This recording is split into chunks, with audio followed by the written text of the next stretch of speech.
We've got a fabulous new tripod here, because the other one was of subpar quality. Happy Tuesday. Hope you had a good weekend. Our hardworking GSIs have gotten most of the grading done, so you'll be getting your stuff back on Thursday. The bad news is that you'll be getting homework 2 on Thursday. The good news is that is 2 out of 3 of your homeworks. The reason that I'm pushing to get the homeworks 1 and 2 done now is because then you'll have them before the midterm. And my ideological goal is that most of the math that you face will be before the midterm and on the midterm. And after that, we're going to do a lot more case study type of economics and discussions. So we'll talk about fisheries. So I listened to Damien's, I'll get to Damien's thing. I listened to Damien's lecture about transportation yesterday. I'm behind also. And so that kind of discussion and brainstorming and what's going on here and what are the incentives and very holistic picture is really helpful to understanding how the world works. And that's what I want to get to as well. So Damien was lucky enough to just jump right into it. But once we get past some of these basic tools of economics and mathematics and analysis, then hopefully you'll be able to do this type of stuff as well. That is obviously what you're doing right now at your first stab at, not your first, well, your first stab in this class in the blog posts. You're trying to give a holistic idea of how things fit together. Just in terms of what's going on with the blog posts, I've gotten about 20, and I suppose that's 20 out of 90 for people that want those 10 points. Blog posts have already been sent in. As I've mentioned numerous times, I will not read, approve, vet, analyze, do anything with your blog posts. The only thing I want is an email. And in the email, there will be text. There will be a bottom line. And I want the words bottom line and a colon and some stuff. And what is meant to go here is the takeaway message, right? The thing that you want your grandmother to know. If your grandmother is going to figure out why you said that, then she will read this text, right? That's what a bottom line is. It's not the bottom line is that this is the end of my post. That's not a bottom line, okay? If you give me a title, that'll be awesome. If you don't, I'll make one up. It won't be a nasty title. It'll just be whatever I feel like kind of fits. And I might be happy to make up a good title. I might be lazy and it'll be crappy titles. So if you like the title, send me a title. So all I'll do is I'll get it. I'll say I got it because I'll look and see. Is there text? Is there a bottom line? That means I got it. And then I'll put it aside. And I'm going to randomly publish these things starting on October 2nd. So there'll be roughly 2 a day going out for 45 days in a row. Do you have our email addresses, or do you want us to the email address that post comes from?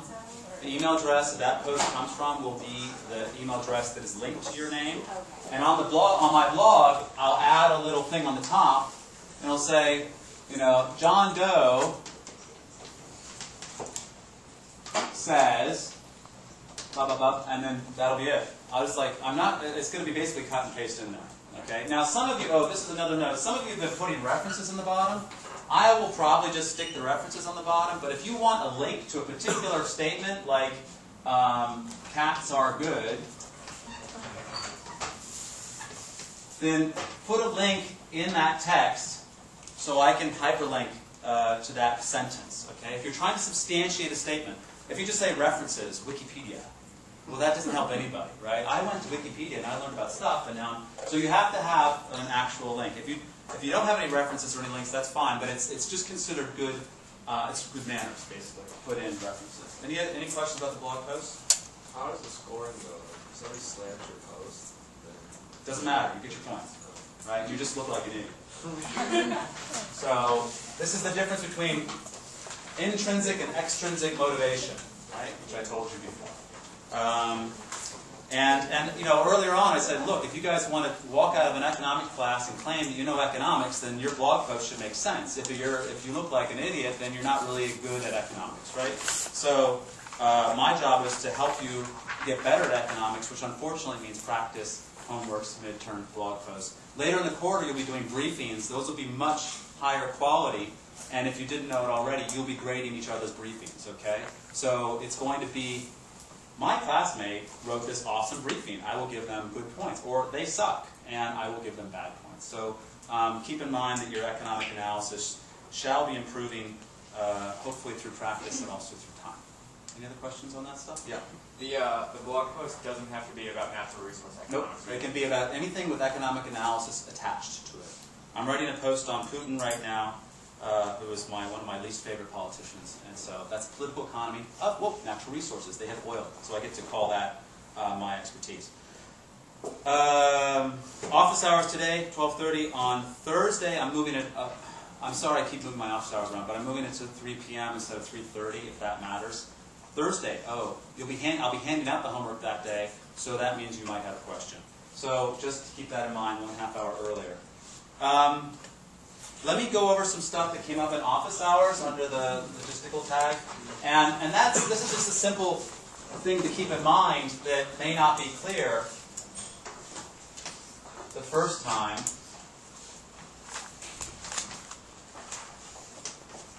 You saw it, or what I was just alluding to.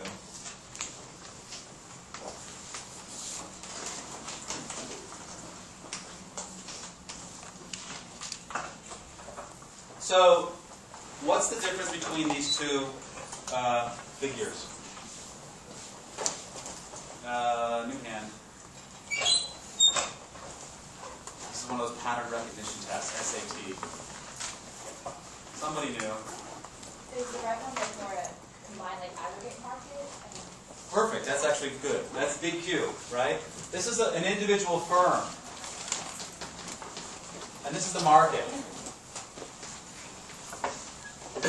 Now the market can be composed of an infinite number of perfectly competitive firms. So the firms that are facing the market may have a demand curve that's shaped like this and a supply curve that's shaped like that because they are price takers. Remember that? So, but when we aggregate them all together, the market itself looks like this. But they don't, none of these firms are actually making a decision that affects the price. Okay? So these, if you take an infinite number of these guys, actually I should say an infinite number of these guys, okay? Oh no, that's wrong. An infinite number of these guys, and you put them together, you're going to get an aggregate market, okay? And supply and demand, and all we know really is that in a fairly passive way, you've got equilibrium price and equilibrium quantity, and they are found simultaneously. They are co-determined, right? Price and quantity.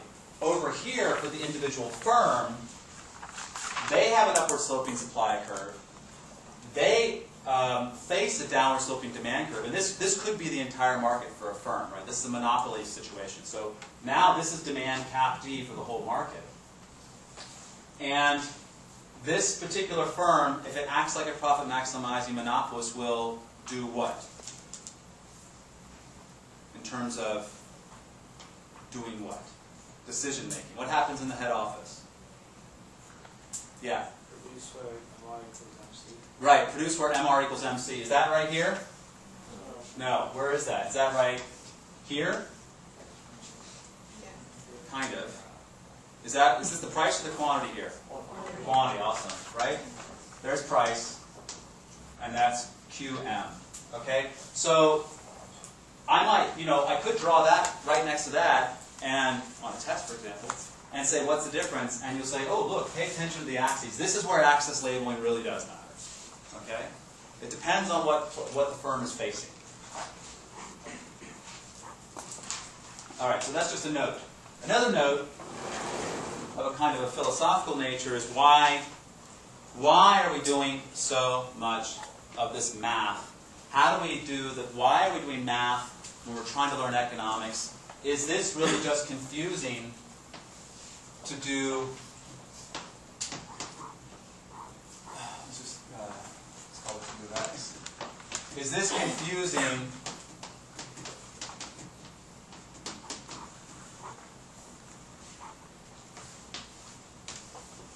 or is it helpful?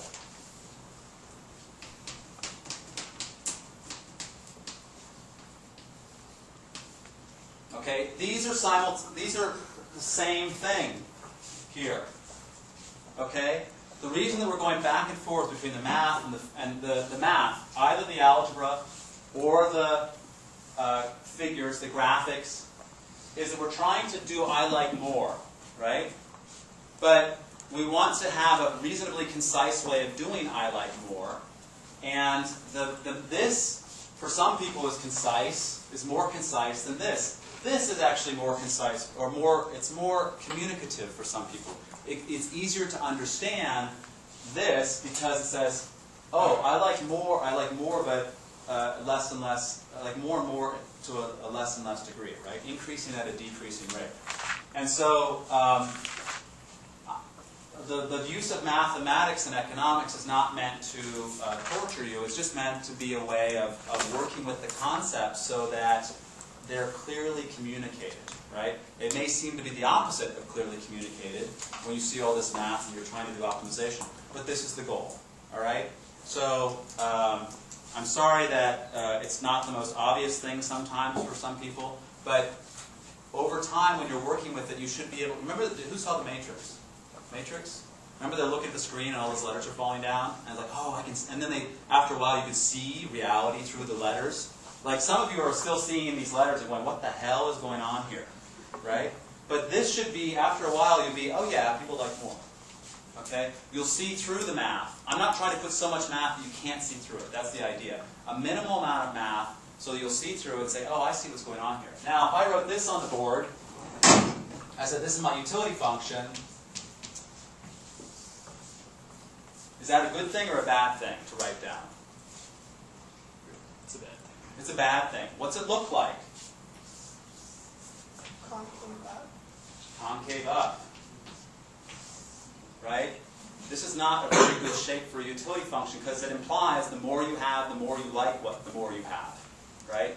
It's not common to find anybody in that situation. Right? In fact, what this utility function implies is a demand function that does what? What happens to demand with that utility function? It slopes up. The higher the price, the more I want.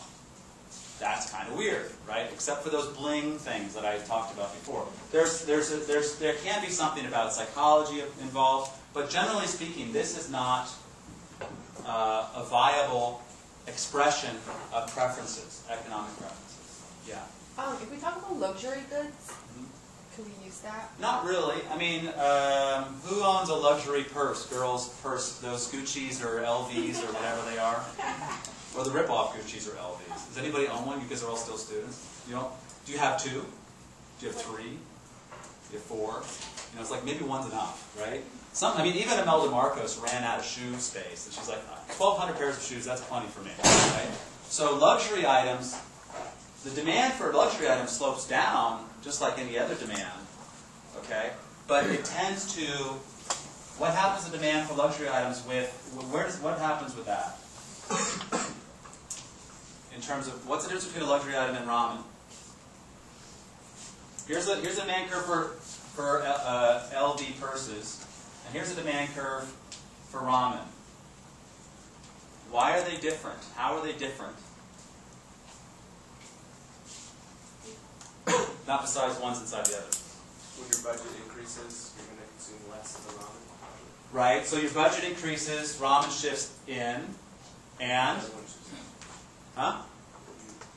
You have more of the other one. The LV budget shifts, not budget, the demand curve shifts out, right? Because this is the relationship between price and quantity, holding income constant, right? If Louis Vuitton bags are luxury goods, then the definition is that your income elasticity is positive with luxury goods, and it's negative with inferior goods, right? So that's the answer to your question. Yeah. Is income elasticity automatically zero with every normal good, or with every good that's not inferior or luxury? I think it's, I'm not sure about zero. I think it would tend to be, well, yeah, it could be. But if it's, well, otherwise, because if it's positive. Yeah, the definition is that as your income goes up, it's, I think that the income elasticity, change in quantity, the change in income over quantity, and it's defined as, I think it's around 1, isn't it? Yeah, luxury. I think a normal good is income elasticity of 1. Right? Then what makes As your income goes up by 1, a normal good demand for a normal good goes up by 1. For luxury, it goes up by more than 1. So more than 1%. Right? And less than 1% for an inferior good. So it's 1, not 0. 0 means no response. okay. Right? That would be wrong. I think. Yeah. Is there anything that moves like that? Is there any what? Is there any commodity that moves like that? In this class, no. for the test, no. All right. I can't think of a good example. If you can, great. What about Send me an email. utility of just wealth? Utility of wealth. This is an interesting question. Economists often assume that you get utility from the things that money buys, not from the money itself. But you can have. But I mean, it's an interesting question. Is a billionaire 1,000 times happier than a millionaire? That would, in fact, even more than 1,000 times happier than a millionaire, right? That would be this kind of utility function, right? There's some interest in development economics of threshold effects. Once a country's income crosses about $10,000, it seems that the connection between wealth and happiness is not so strong, right? It used to be 0, and now it's like, wait, there is a connection. But I think that money, if this is money, just the pure dollars in your bank account, it's one of these things, still. Would you apply drugs to that graph? 'Cause it's Like addiction? yeah. Probably no also, right? Because that first hit is what the addict wants. Usually they're out, right? Until the next hit. So, but drugs are the idea of drugs is that they create their own demand, right? So what you're having there is your demand is like this the first time you try it, and then it goes out. Because your tastes are endogenous in the situation. The more you use, the more you like what you're using. Would a product like laundry detergent or like toothpaste have an income elasticity of 0? In the sense that you never use more of it? Yeah. Well, it depends. If you're talking about, like, now what kind of laundry detergent? Is it Tide Super Ultra Clean Bright? Or is it like Walmart's discount dog food, right? So you're shifting between products. Within that product class, maybe you never do consume more laundry detergent. Does that product class have a name? Sorry? Does that product class have a name? Well, I don't know. Either you could be talking about inferior goods or normal goods, right? So Walmart laundry detergent is an inferior good in the sense that as you get richer, you get brighter and brighter detergent, right? After a while, you're like, you send your underwear to dry cleaners because you just can't be bothered, right? So if you break one class into smaller classes, then you start playing around with what's inferior versus what's normal. Make sense? Okay. Other questions? Couldn't that happen, like, even not the entire graph, but you have an inflection point after it does that for a bit, like something like stocks or something where you really don't benefit from having a small quantity, and up to a certain point you do benefit a lot more from having. You don't benefit from having a small quantity. What does that mean? Like, so your utility from the first several units is 0. Or it's just like relatively low, and at a certain point you start to, from each additional unit you gain more from having an additional unit, like it's more useful. Like there's some sort of, So it stops. it's not a good example, but like something that benefits from having more, like, trying to think. What if you have like someone who's giving out like individual playing cards or something? Like this executive 52, right? So What are playing cards? Are what kind of good is a playing card? A king of hearts. What kind of good is that card? No. Is a king of hearts the same as a king of spades? Is it exactly the same? No. A deck of cards is a 52 dimension set of complements. Right? What about back to your Plus the aces, I'm not sure. back to your drug example? Say Say that somebody's doing a lot of drugs and they take 2 or 3 hits, they don't get that much of an effect, and then after more they start feeling. That's a production function you're dealing with, right? Decreasing. So it's no wait. That's a threshold effect. You need to get over a certain amount. So your utility is low, and then it'll go up at a decreasing rate, right? Which technically is cool. You can't do calculus around here, but that's all right. So you're saying there's not a good where it might be like you would use X squared to a certain point, and then there would be a multiplication point to like be. Yeah, it's hard. I can't think of one. Or I can take apart any example you guys come up with. Maybe like certain land if you're a farmer, like to a certain point if you only have a garden, it's not that useful to you, but then as you start to get to a point where you can't, it makes sense to actually farm a large amount of food, then you get to a point where you can't really do much more with the labor and labor. Yeah, but then now you're changing the definition of what the product is. Is it land for a garden versus, so this is my garden utility versus my farm utility. But, I mean, I'm not trying to what's that called, deconstruct everything that you're saying. But let's say it this way, if you do deconstruct it, you can still use that. Yeah. Okay? So that's why, just look for a way to fit it to that. And you can usually. I'm hard-pressed to find a way you can.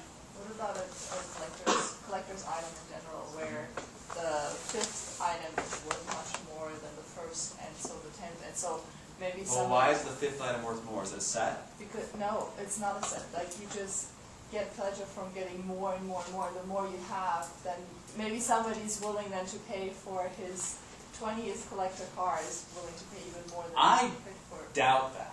Now, the order of acquisition may matter, right? But when you ask someone about their baseball card collections, like your Hank Aaron 19th, what's your best card? This card. Right? So now you start drawing the demand function. Hank Aaron, whatever it is, 39, all the way down to Mel Gibson or whatever. Baseball player. Some useless baseball player. Give it to the downward sloping demand function, which is the utility function. Okay, this is great. Let's get off this topic. This is too fun. Okay, so let's get back to annoying things. All right, so I listened to Damien's chit-chat on transportation. It's very interesting. Two questions that came up in my mind. One of them was this $68 per semester cost of the, what's this thing called, a Fast Pass? Or what's it? Is Fast Pass? Fast Pass? And I was thinking, and because the survey says there was like 12 people or 15 people that ride the bus, right? Let's just say that that's representative. Let's just say 20% of the population of Berkeley rides the bus. Why would 88% or 51% even vote for the class pass?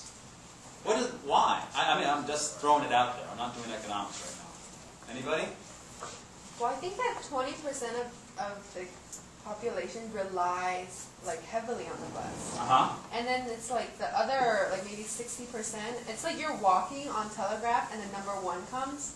You're just gonna hop on it. But if the number 1 doesn't come, like you keep walking. Yeah. All right. So the idea is that you have, it's worth paying $140 a year for the opportunity to jump on a bus if it should come by and save yourself $1. So it happens 140 times a year or more, right? Yeah, I think what it was, the 20% was people who use the class pass to get to Berkeley and back. Right. Whereas a lot more of us actually do use the bus pass to the point where it is worth $68 a semester. To go between your house and somewhere else? Yeah, just going around Berkeley in general, but not necessarily for commuting. Okay, so there could be more than just that 20. Who uses the class pass at all, ever, during the semester? Okay, that's much more interesting. Who feels like they get $68 of value out of that class pass? Okay, well that explains it.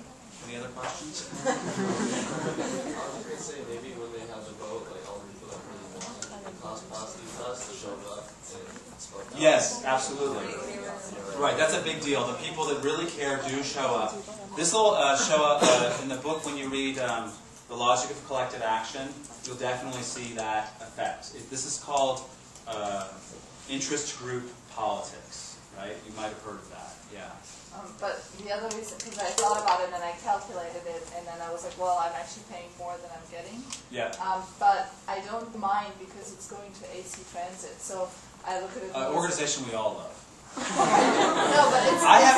He said I got a $250 ticket and got out of it. I had a $250 ticket. I didn't get out of it, and it's just the same stupid ATM machine. And there's no bus stop there anymore. At least it's a public transfer company. Or else if it went to Coca-Cola, I would. Evil. Yes. Public companies like Apple And those iPod things, they're horrible. We should ban them. Keep the Zoom. Everybody gets a Zoom. Oh no, wait, that's Microsoft. They're more evil. Okay, any other observations on the political economy of $68? I think it's just like my parents pay about around $4,000 a semester for tuition anyway, so it's like you add a 68. Mom, Dad, go for it. Right? It's not your money. Okay, that's actually really important. Who is paying, right? It's like, and even student loans, like, whatever, I'll pay it later. But the other thing also is that if the majority votes to tax you, then you kind of don't have an option, right? Because the class pass is funded, right? It's an automatic fee. You don't get to opt out. So now it's like, now it's free, right? But I think you actually can opt out. You can. Yeah, you can go over there and like tell them that you're going to use it. And say, give me my $68. No, they charge you. No, I think you just get charged. Like you get like a check back or something. How much of the 68 do you get back? I think you get $60. I want to see, somebody tell me if that's true. Yep. I think it's also more just the convenience of it in terms of buses, like 2 buses. Well, it's convenience. Not everyone has cash on them all The the time. convenience factor is much different. Anybody can buy that. But isn't that taking like utility though? Like, Mhm. I'm happy that I don't have to carry change around when I want to hop on. No, but I'm talking about you could have bought a pass on the side, You right? still have to They're pay way the more one expensive obviously now. gets a sticker. Right. That's once per semester or once per Yeah. year? Once per, I don't. Semester. But that's not so per month. So you're right. It's a transaction cost. You get the transaction cost. The thing is, like, the class passes through student ID, which is more convenient than carrying around a separate card. Right. You have to recharge. I don't think they actually have. They're closest thing is like a monthly pass. Right. See, this is interesting. AC Transit is not interested in offering a semester pass that is not a class pass. It could.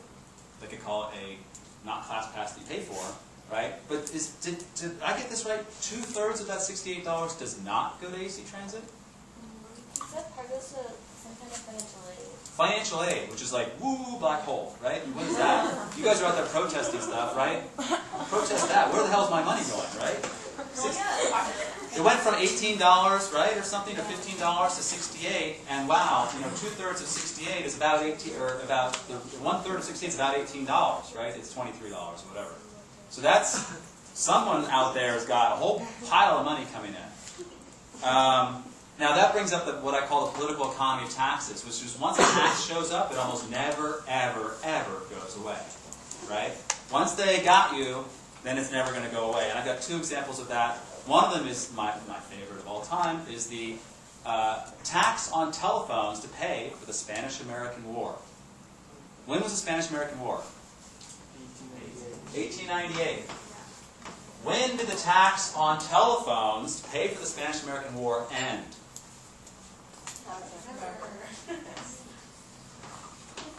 Tax on telephones in what sense?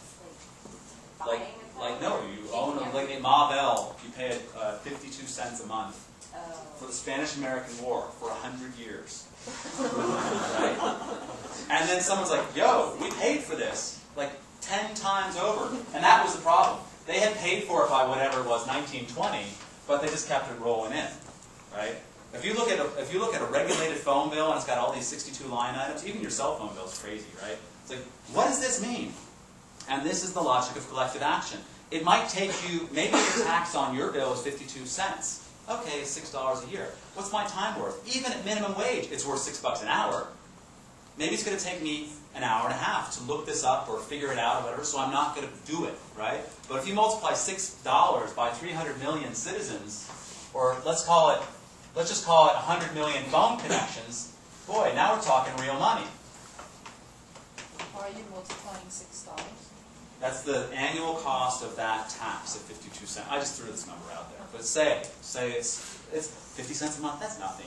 Yeah, but once you scale it up, it starts to be quite big. $600 million. Now you can have you could give 10% of that to like several busloads of lawyers, right, to knock that thing down and still keep 90% of the benefit. So this is the problem of collective action, which is the marginal benefit to the person who is acting, right, any one of you, $6, is less than the marginal cost, which let's just call it $12. Say it takes you 2 hours to go to Congress and fight it and throw down the tax, right? In economic terms, marginal benefit, marginal cost, what should we be doing?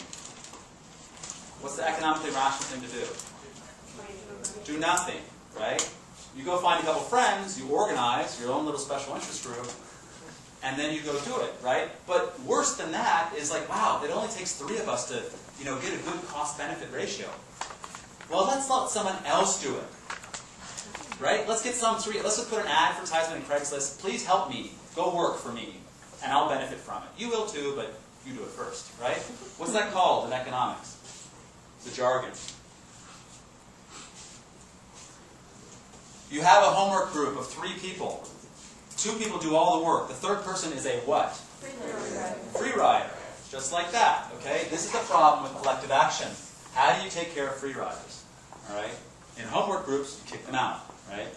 But in political economy stuff, it's much more difficult. Someone had a hand up? No? All right, and then someone asked in the audio, I think it might have been you, I'm not sure, about, well, what about the fixed costs of setting up the network? No? Yeah? No? Somebody, whatever. And what about the fixed costs of setting up the AC transit network? Is that small or large? Anybody know how much one of those bendy buses costs? Like easy 100K, right? How much does that driver cost a year? You know, BART drivers make $40 an hour to drive a train.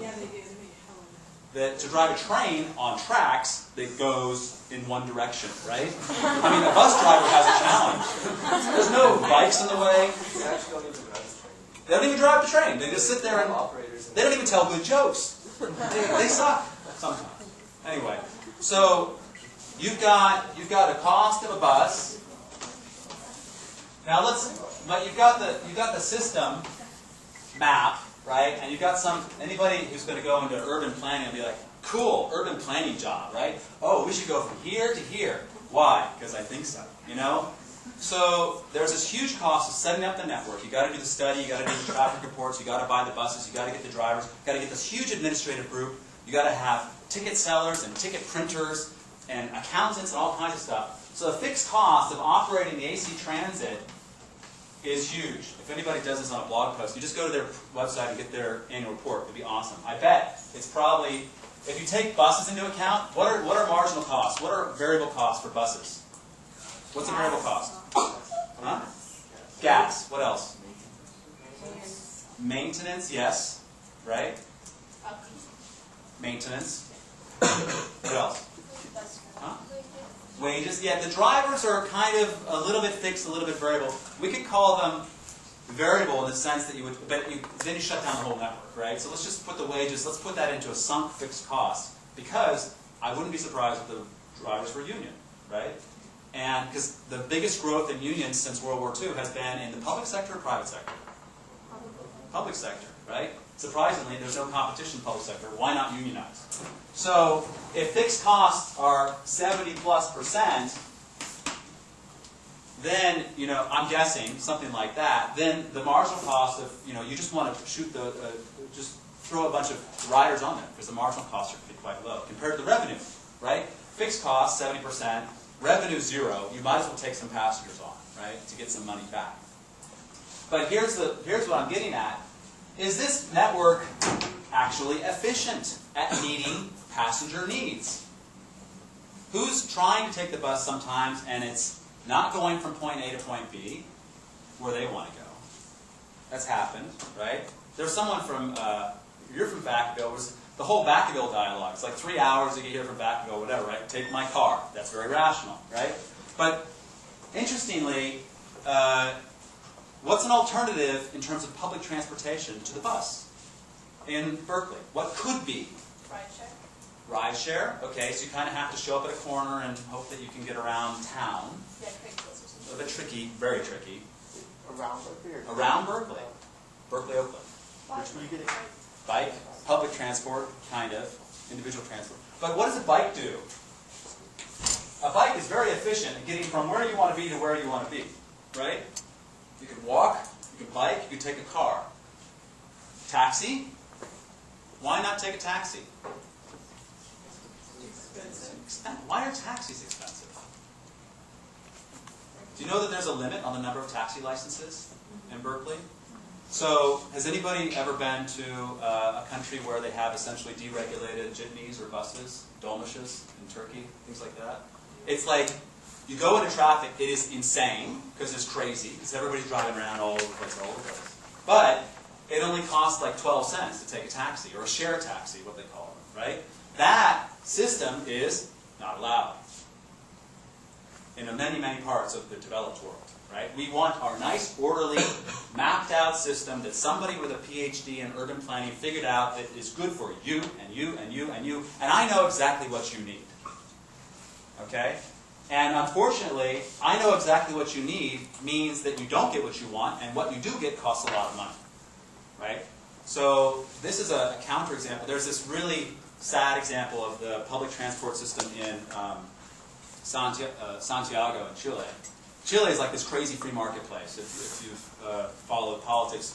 The Chicago School of Economics, they had a whole bunch of influence, and they had this completely deregulated third world taxi market. Everybody's happy, costs were low. They decided to make it more efficient.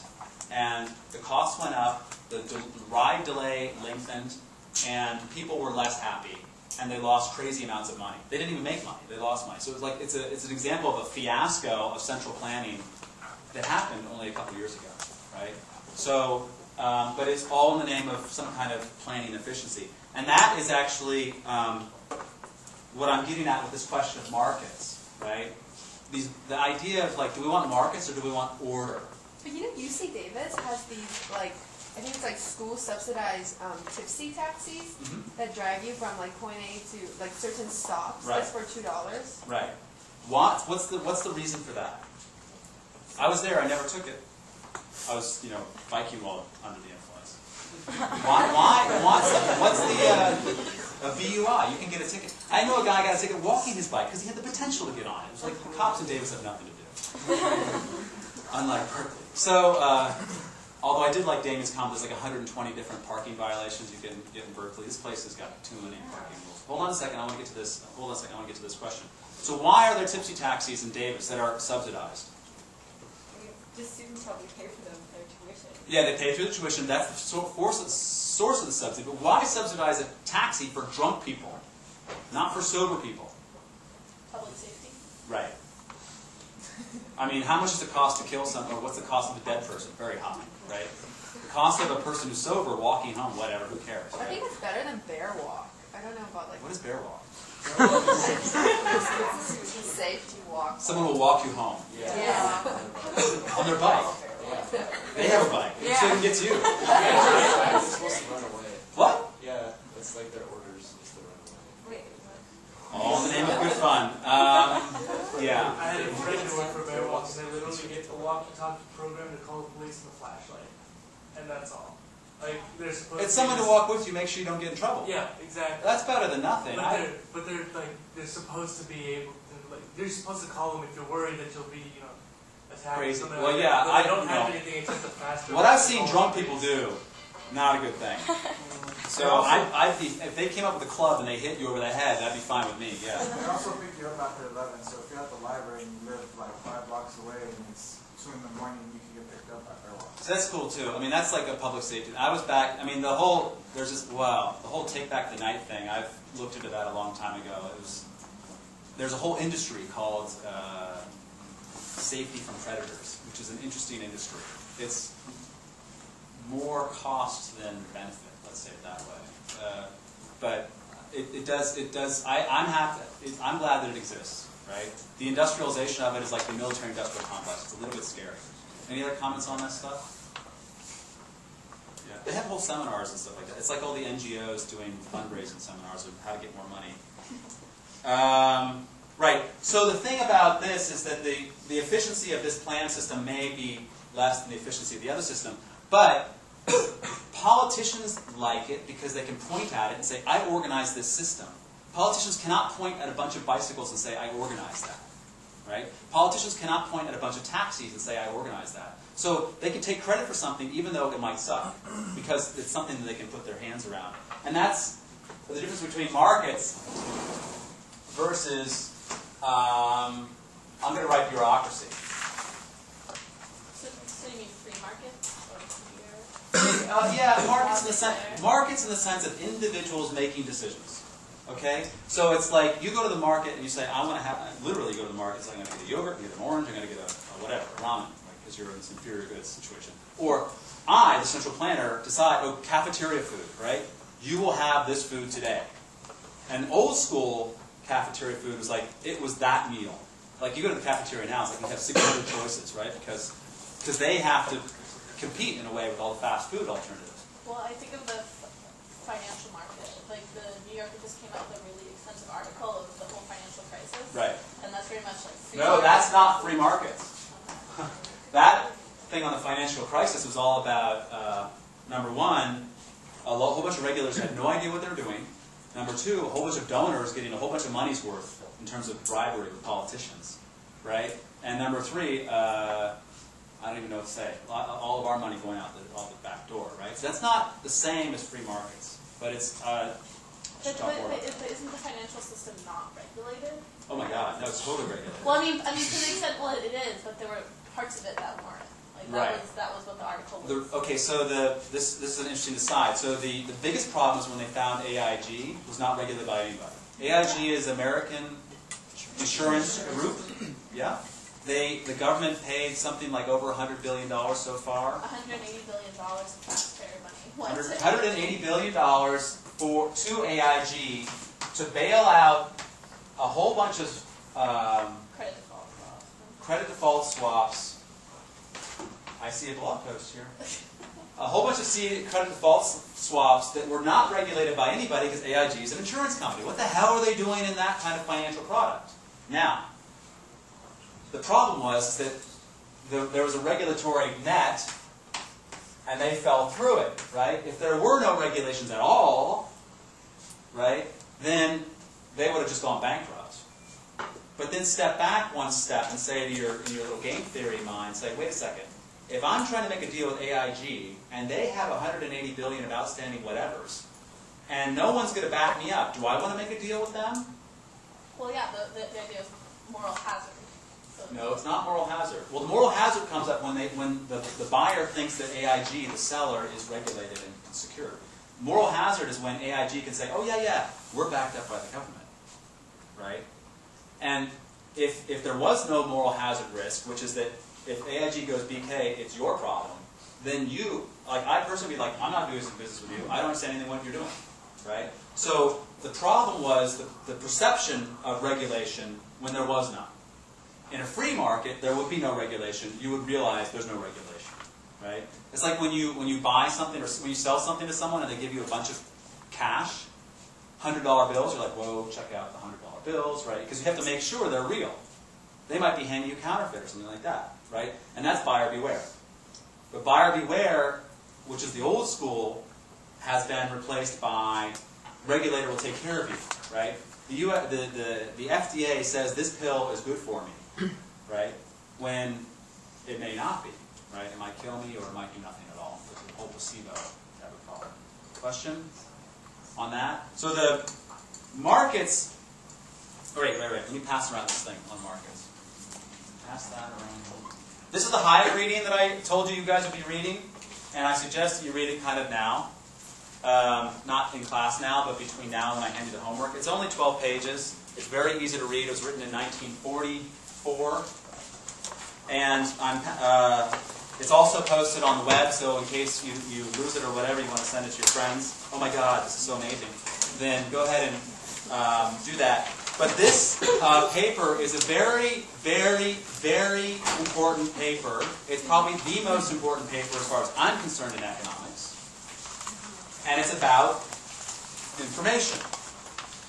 And basically he says, you know stuff that I don't know. How will I find out what you know? I can ask you, you may not even know what you know.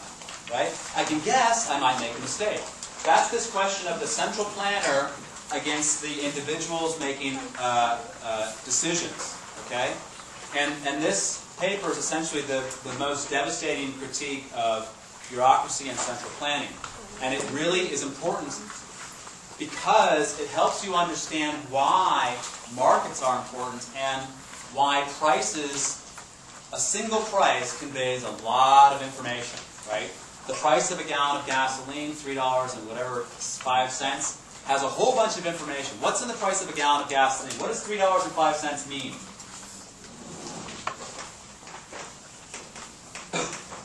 What does that mean?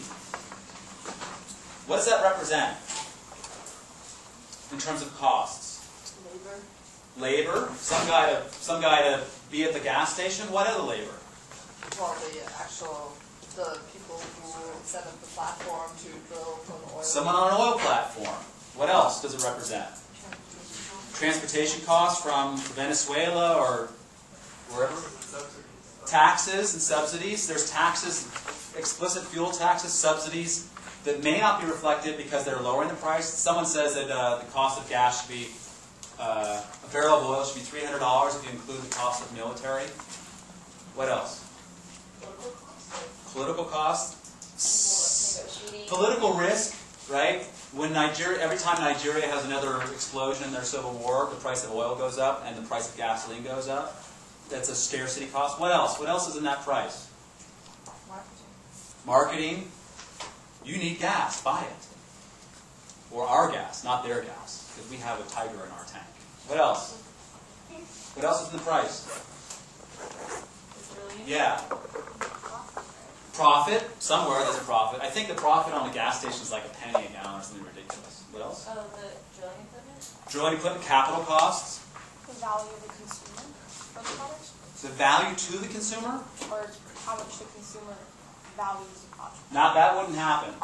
Because that is, this is a 3.05, right? All these costs that we're talking about are under here. This is, in a stylized way, this is the profit, right? I think that the profit of a gallon of gasoline is not 50%. But this is the value of the consumer. Consumer surplus. What else? The time of the year. Time of the year? In the summer, maybe. That's kind of a change in prices based on a part of transportation cost, processing cost. The snow made everything stop or whatever if you're in Canada getting oil. Yeah. Resource rents? Resource rents, absolutely. This is a kind of an absolute profit. If there's a resource rent, that usually goes to where the stuff is coming from, right? Or it's split between them and the people that are bribing them. Yeah. Others? That's back to Russia. Okay? So this $3.05 has a lot of information embedded in it, right? The breakdown, who gets a penny here, who gets 22 cents here, the breakdown is not necessarily important, but the thing that's amazing is that all of those prices and costs, when you pay that money, it all filters back through the system and rewards a whole bunch of people essentially for profit, for taking risks and running businesses so that the system keeps going on, right? What about, more on this? Yeah, I mean the information contains, but isn't it wrong? I mean, isn't there a lot of information missing from the price? That's, well, ironically... Well, it's not missing, but it's not taken. So the first question is the actual cost of gas higher because of things like military subsidies, right? Or is it higher because of when you burn it, it causes pollution, right? Or when you refine it, does it cause pollution? There's this big case that's been going back and forth in Ecuador, right? So, for anybody who's been following that. So, is that called hidden costs, or is it? Or is it excluded costs? It's called externalities. It's externalities, right? So, externalities are not included in the price. They're external to the price. Those are externalities, but they're can be quite large. Someone else had a hand up? Okay. Now, what if I go to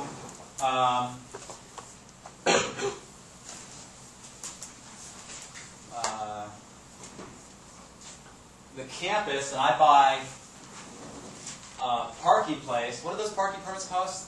$300 a course, semester, something like that? $300? What information is embedded in this price? How does that price get set?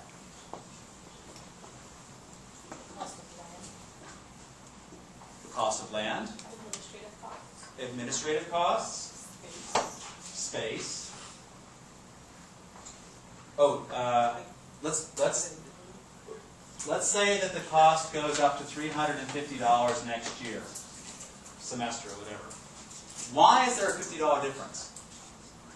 The cost of land and space and administrative costs have gone up? Wouldn't they try to charge as much as they can and still fill the parking spaces, still sell out?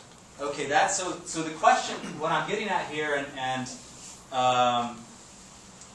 is important, is that the price of gasoline reflects the struggle between millions of producers and suppliers, demanders, competing gas firms, right? Over the cost of refining gas, moving it around the world, merging it with whatever, making it to California standards, bringing it to a gas station, selling it to you guys, or some guy across the street. You've seen the gas stations across the street. Sometimes they have the price is 1 penny, they're right next to each other. Sometimes it's like, well, it's 50 cents more, and you're like, what the hell's going on here? Yeah?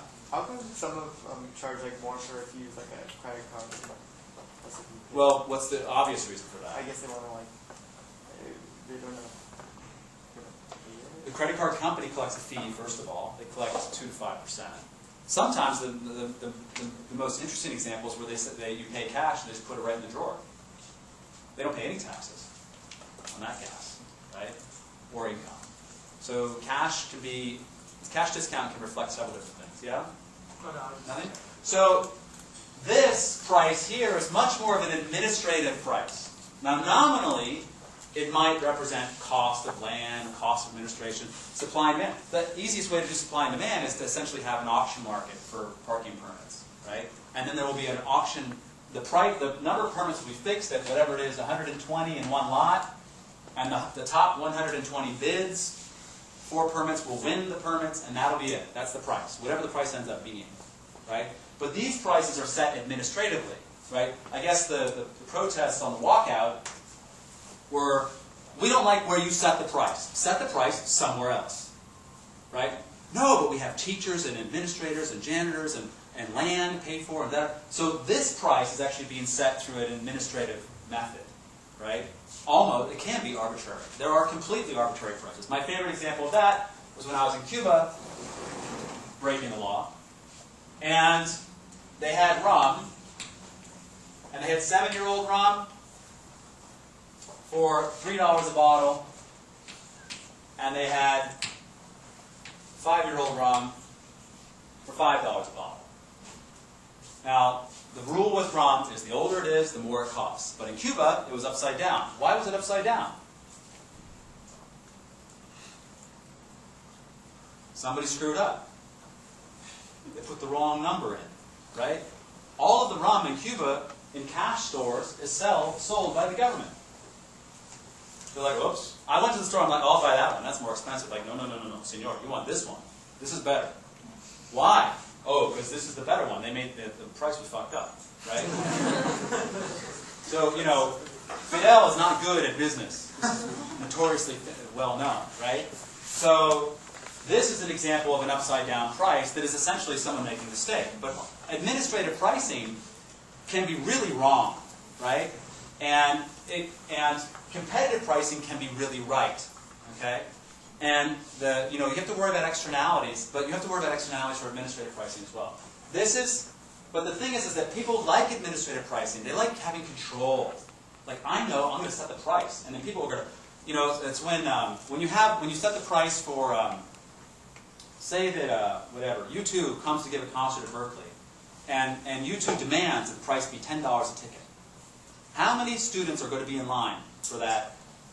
I'm going to be in line too. How many people are going to be in line for that stadium or whatever? Thousands and thousands and thousands and thousands. In fact, the boss did this. He made a small economic mistake. He's like, I want to sell tickets cheap for my fans. So he was selling tickets for $70. What was the black market price of those tickets?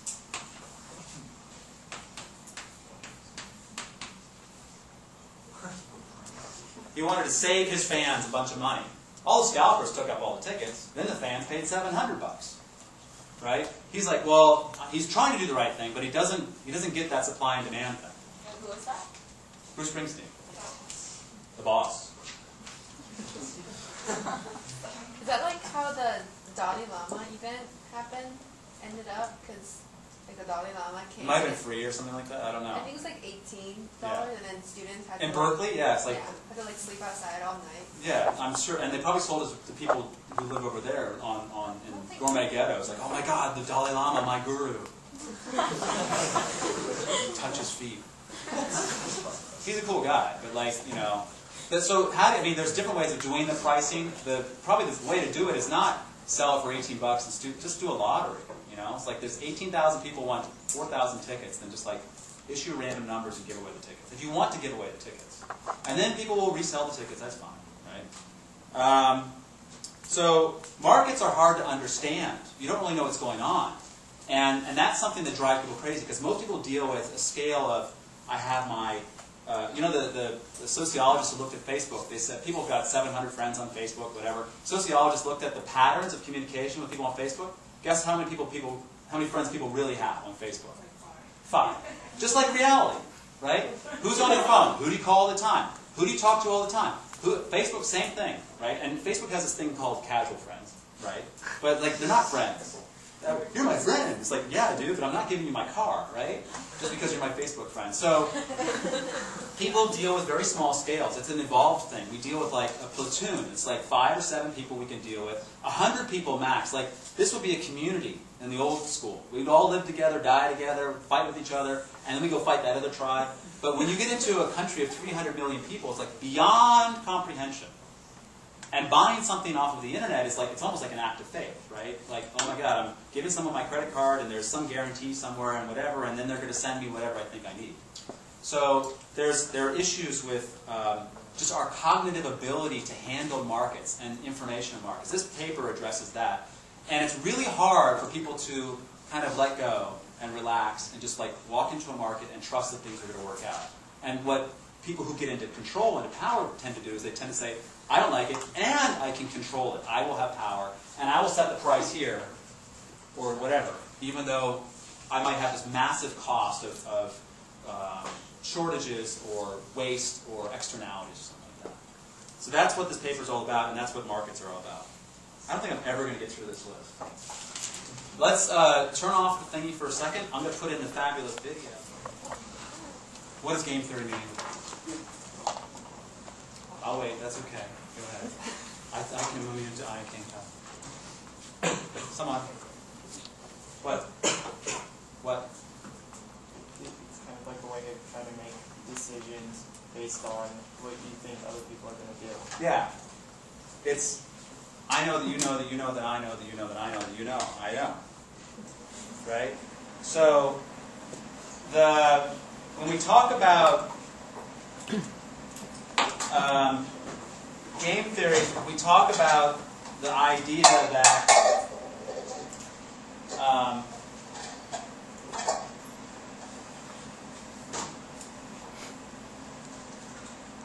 it's the message in that book, Economics in One Lesson, right? There will be consequences for the choice that you make. Right? The consequences you should take into consideration, right? So if I have a gas station and I'm sitting next door to another gas station, and their price is 3.04, and I'm at 3.05, if I want to sell more gas, what do? Lower the price, okay? So now I set it to 3.03. Okay, so that person, the gas station guy next door, is usually going to be like, oh yeah, whatever. What's he going to do? Lower his price, right? You get into essentially into a price war. That's the responses that will be going on. Okay? If I am a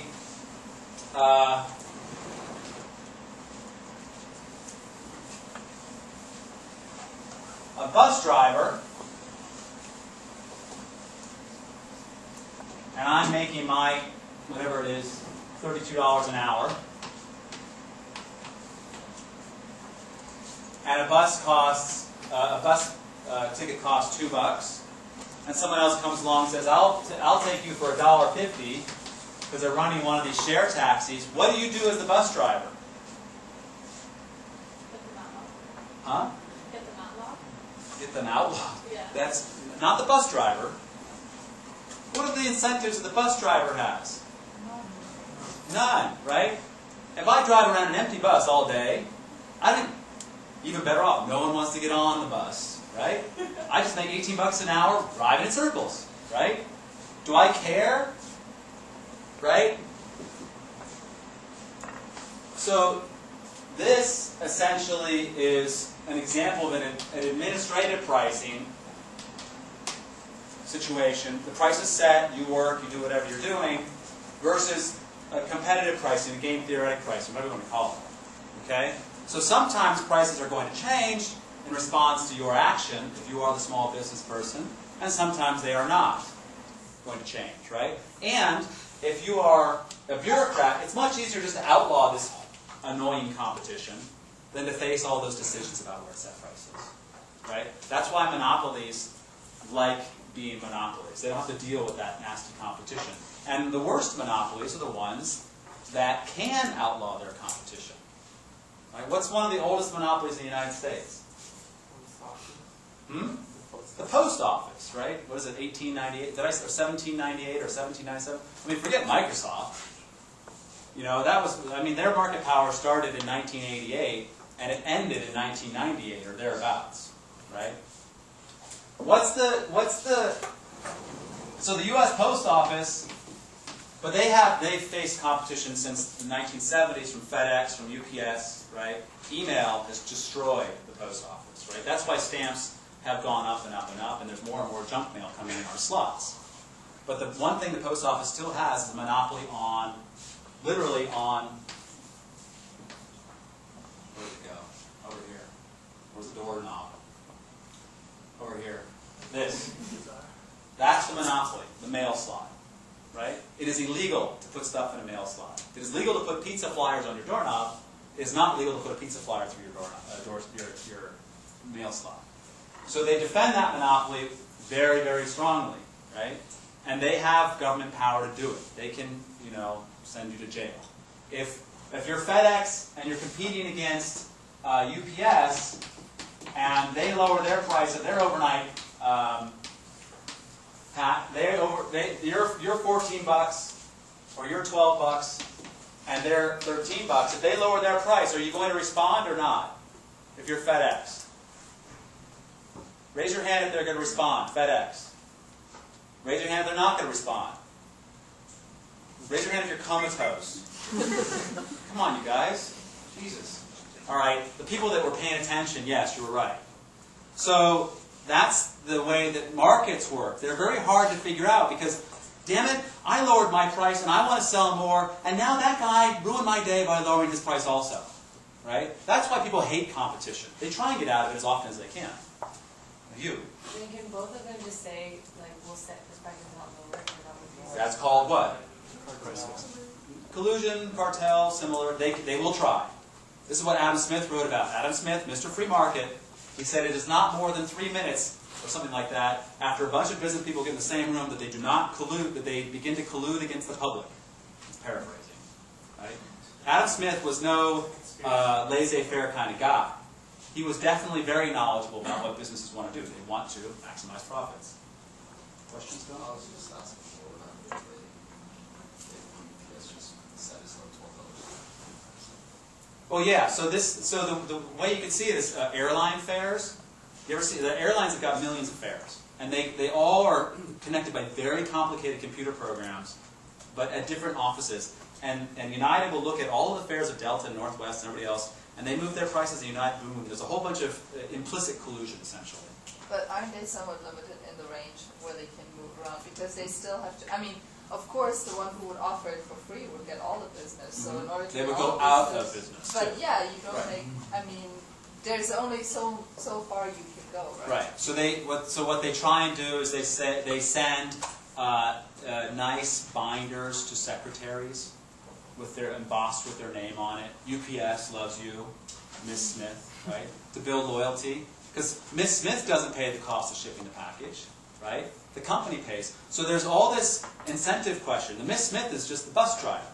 She's like, whatever. They sent me a nice binder. I don't care if we pay $15 for a FedEx. Right? Have you ever worked at a company where they send FedEx, and you're like, you send your like Christmas letters on FedEx because it was someone else's dime? I did. I'm an economist. What about the situation when there's like price matching? Like we match lowest price? Yeah. That is, it's considered fair competition, right? But there's an interesting big part of the whole marketing literature. If you want to know about how markets really work, look at marketing people. Don't look at economists. Because marketing people are like, how do I sell more crap? But the price matching literature is essentially, it's the same as coupons, right? Coupons, you can clip out, who clips coupons? Anybody? I clipped them like crazy when I was in college, right? Box of cereal for $1, yes. Right? So, but coupon clipping is a type of price discrimination. If you take the time to clip the coupon and bring it to the store and get the product, then it's okay, you get $1 off, right? But a whole bunch of people don't take that time. They don't care about clipping coupons. It's not worth their time, literally, right? So going through that price matching process means, okay, I went over to here, and then you go to Best Buy and say, look, I got this thing here, and here's a proof that I need to show you, so you can just buy it over there, right? So Best Buy puts it out there so that when you walk into Best Buy, you're like, oh, it's probably the lowest price because they do price matching. But it isn't, because you didn't look around.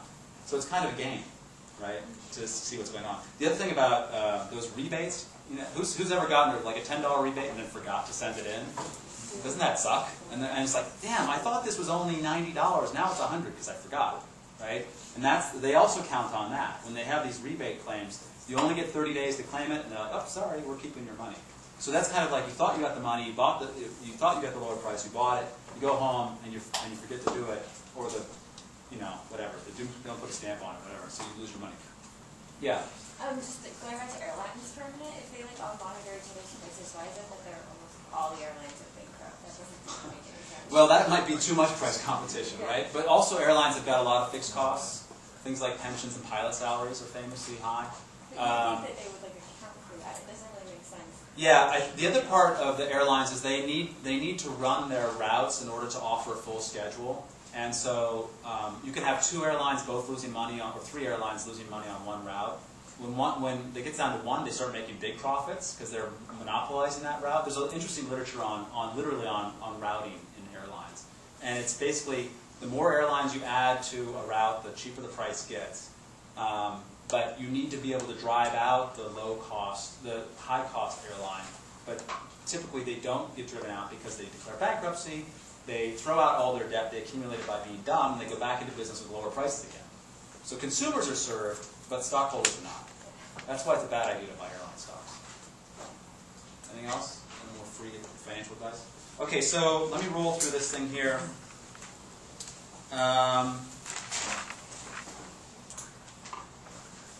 And that's part of the.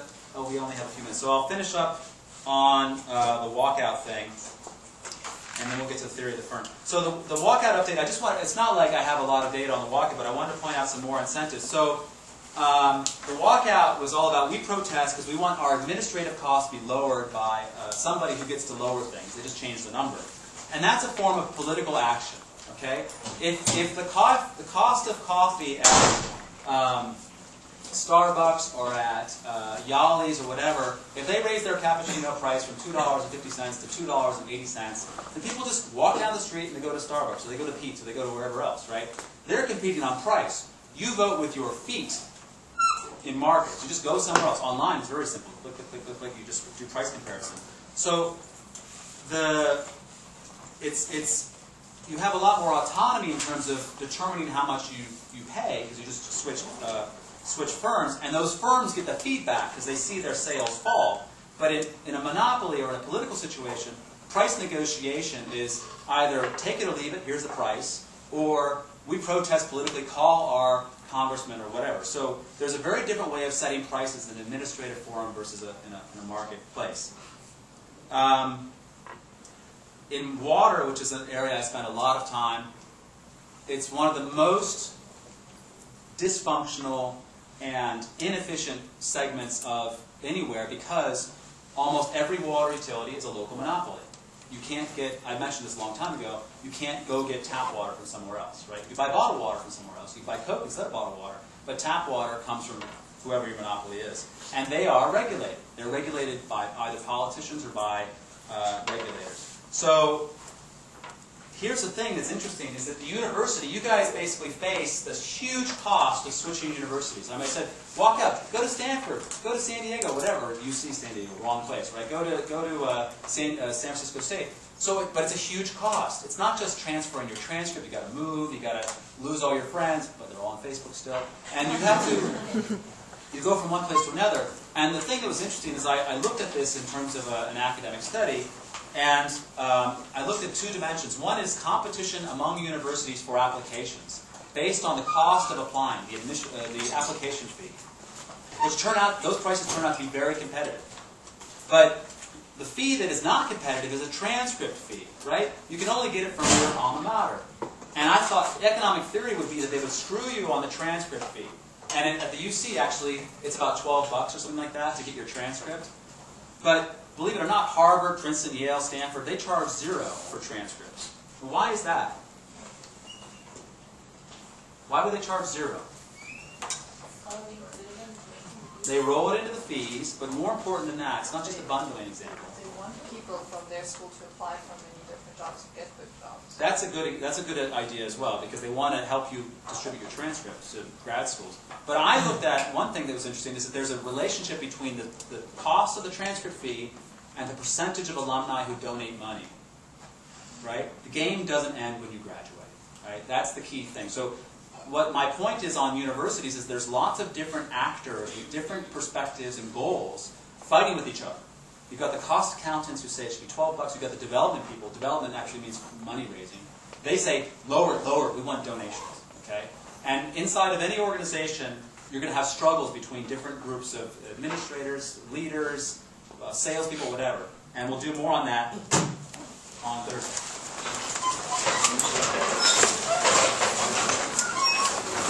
They